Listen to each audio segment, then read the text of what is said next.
Сузак районунун тургуну Аскар Жайчиев үрөн чарбасын иштетет. 3 жылдык мөөнөткө 4% үстөгү менен 3 тонна арпа ургун алды. Сапаттуу үрөндү эми 10 гектар жерге сээп, Ашканын аймагындагы үрөн чарбалар менен бөлүшөт. Вакуум деп аталган бул арпа үрөнүнүн түшүмдүүлүгү жогору. Агротехникалык эрежелерди сактап өстүрсө, гектарынан 7 тоннага чейин берет. Ошол жылда биз таппай кыйналчу элек бул уруктучу. Анан эми быйыл мына жеңилдетилген кредит менен берилип аттыр. Ошол айыл өкмөттө, өзүнүн Көк Арты айыл өкмөттө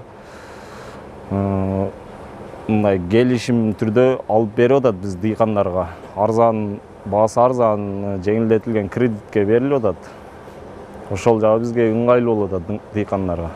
Айыл чарба министрлиги тарабынан уюштурулуп жаткан буудай жана арпа уруктарын дыйкандар райондук айыл чарба департаментине кайрылып, банк аркылуу 3 жылдык мөөнөткө аз пайыз менен алса болот.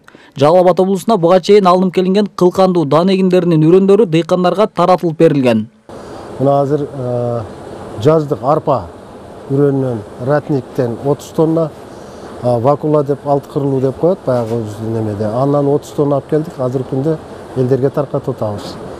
Булардын түшүмдүүлүгү өтө жогору деп атат.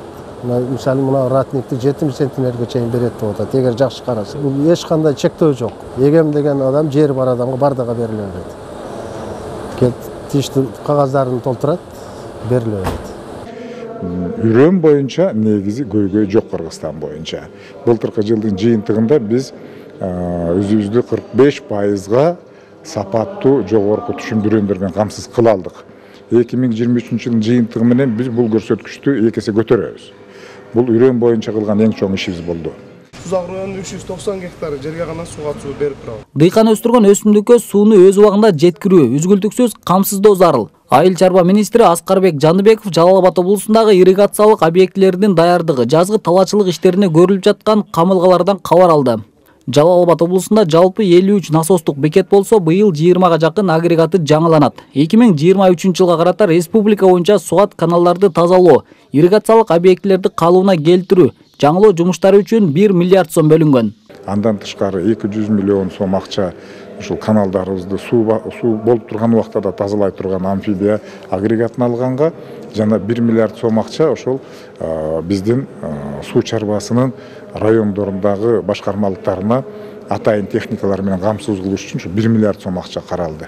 Айыл чарба министри Аскарбек Жаныбеков билдиргендей, дыйкандарды арзан күйүүчү май менен камсыздоо үчүн 3000 тонна күйүүчү май сатып алуу пландалууда. Буга чейин 65 сомдон алынган 3000 тонна күйүүчү май дыйкандарга таратылып берилген. Осмон Уломсадыр уулу, Алмаз Сатаров, Ала Тоо 24, Жалал Абад.